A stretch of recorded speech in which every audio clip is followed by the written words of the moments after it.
Salam sejahtera dan salam Sarawakku sayang, Buletin UKAS edisi tengah hari 1 September 2021 bersama saya Grace Chon Lee. Tumpuan berita, Kerajaan Sarawak di bawah gabungan Parti Sarawak GPS menaruh harapan kepada kepimpinan Kerajaan Persekutuan yang baharu agar terus menghormati hak dan keistimewaan negeri ini serta prihatin terhadap keinginan rakyat Sarawak. Menurut Ketua Menteri Datuk Patinggi Dr. Abang Al-Rahman Zohari Tun Datuk Abang Openg, ini supaya mana-mana hak yang sudah terhakis sebelum ini dapat dikembalikan kepada Sarawak. Saya mengucap terima kasih kepada kepimpinan tertinggi Kerajaan Persekutuan dalam tempoh 17 bulan yang lepas kerana telah menunjukkan keprihatinan kepada impian rakyat Sarawak yang ingin menikmati hasil mahsul yang keluar dari perut bumi mereka sendiri walaupun mereka akur bahawa sebahagian perlu disumbang kepada pembangunan negara keseluruhannya. Beliau berkata demikian semasa berucap dalam majlis sambutan perayaan Hari Kebangsaan 2021 peringkat negeri Sarawak di Dewan Undangan Negeri Dun Putrajaya pada Isnin. Dalam pada itu, Datuk Patinggi Abang Zohari turut memberitahu Kerajaan Sarawak telah membelanjakan berbilion ringgit untuk membina infrastruktur fizikal, internet dan bekalan elektrik serta air sebagai prasyarat untuk pembangunan ekonomi maju. I envisage that by the year 2025, we will be able to complete the construction of our major infrastructure projects that will provide greater connectivity and enhance the enabling factors conducive to the growth of industries, including agro industries. Hadir sama yang di-Pertuan Negeri Tun Pehin Sri Abdul Taib Mahmud dan Toh Puan Datuk Patinggi Ragat Kurdi Taib, Menteri Kabinet Sarawak dan tetamu jemputan. Dalam ucapan yang sama, Ketua Menteri Datuk Patinggi Abang Zohari memberitahu setakat Isnin, program imunisasi COVID-19 di Sarawak telah berjaya memberikan vaksin kepada lebih 91% individu.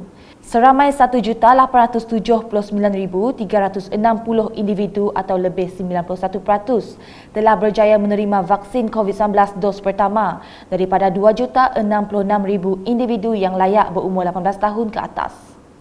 Selain itu, 1,821,499 atau 88.2% individu yang layak berumur 18 tahun ke atas turut telah melengkapkan vaksin COVID-19 dos kedua. Bagi Sarawak yang berada dalam tempoh darurat kesihatan pada ketika ini, usaha ditumpukan untuk memerangi COVID-19 dan alhamdulillah setakat semalam program pemberian vaksin kita sudah mencapai 91% bersamaan 1,879,360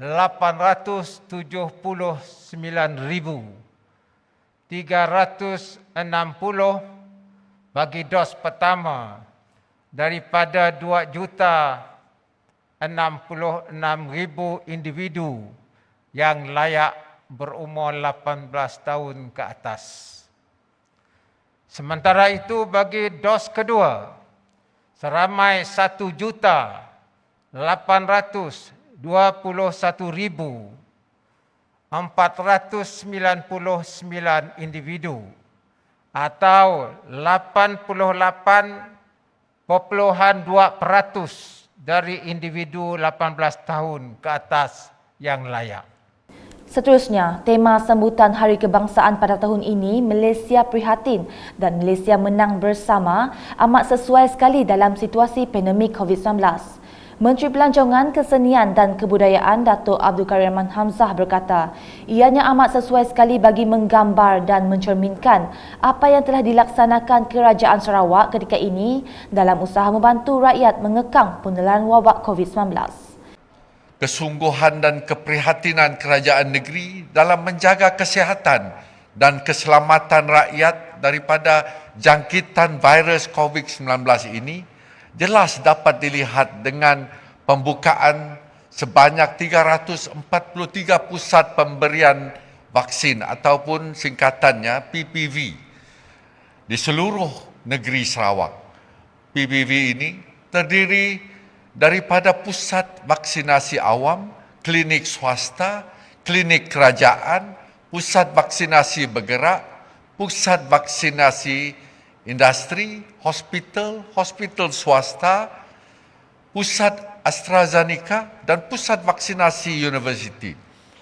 Terima kasih kita ucapkan ke atas kerjasama yang erat di antara Kerajaan Negeri Sarawak dan juga Kerajaan Persekutuan yang memudahkan perkara ini berlaku dengan lancar.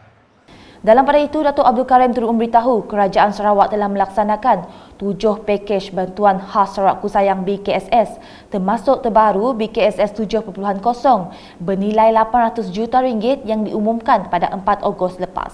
Ini terbukti Kerajaan Sarawak prihatin dan saya pasti agak sukar untuk negeri-negeri lain untuk memberi pakej bantuan sama seperti apa yang telah dijalankan oleh Kerajaan Negeri Sarawak. Maka kita amat berterima kasih kepada Yang Amat Berhormat Ketua Menteri kerana beliau begitu prihatin terhadap masalah rakyat dan mempunyai perancangan dan tindakan yang bijak, positif dan mempunyai impak tinggi untuk membantu mereka yang menghadapi kesulitan pada masa ini.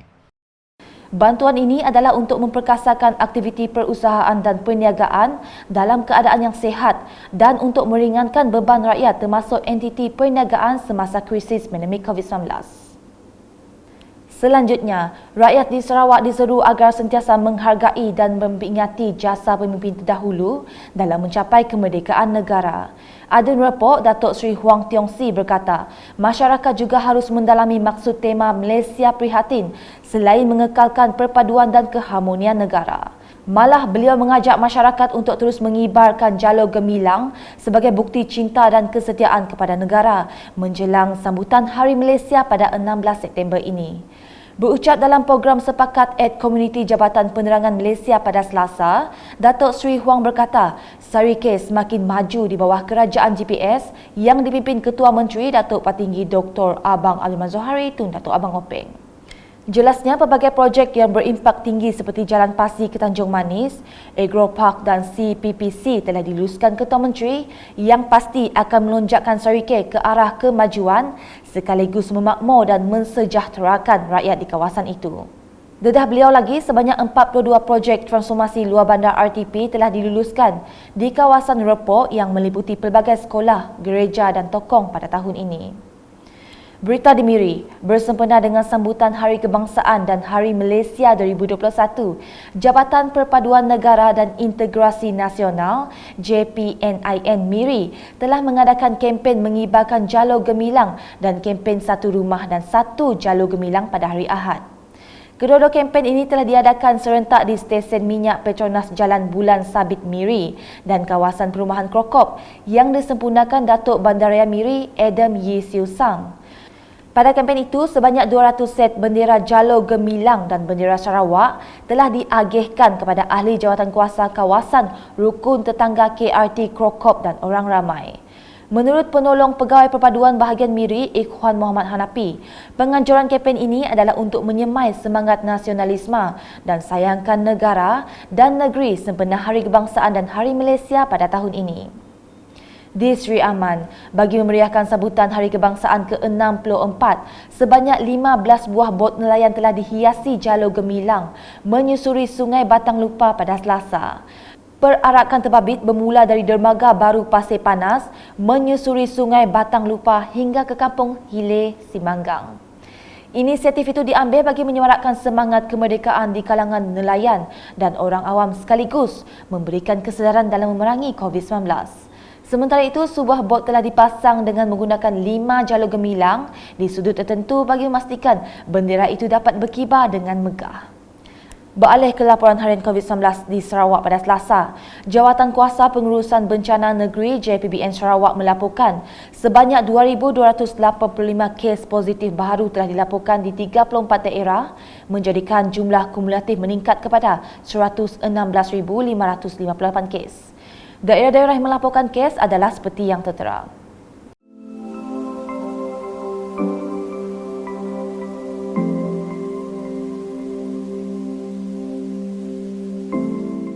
Dalam pada itu, JPBN Sarawak turut memaklumkan terdapat 2 kes kematian baharu telah direkodkan, iaitu masing-masing 1 kes di Kuching dan Kapit yang mana mereka mempunyai latar belakang penyakit kronik.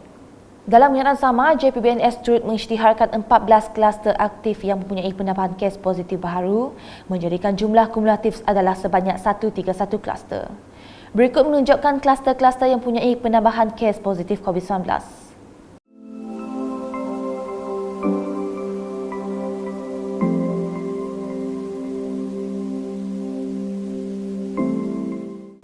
Sementara itu, berikut pula merupakan lokasi yang diputuskan JPBNS berhubung pengisytiharan dan penambatan Perintah Kawalan Pergerakan diperketatkan PKBD.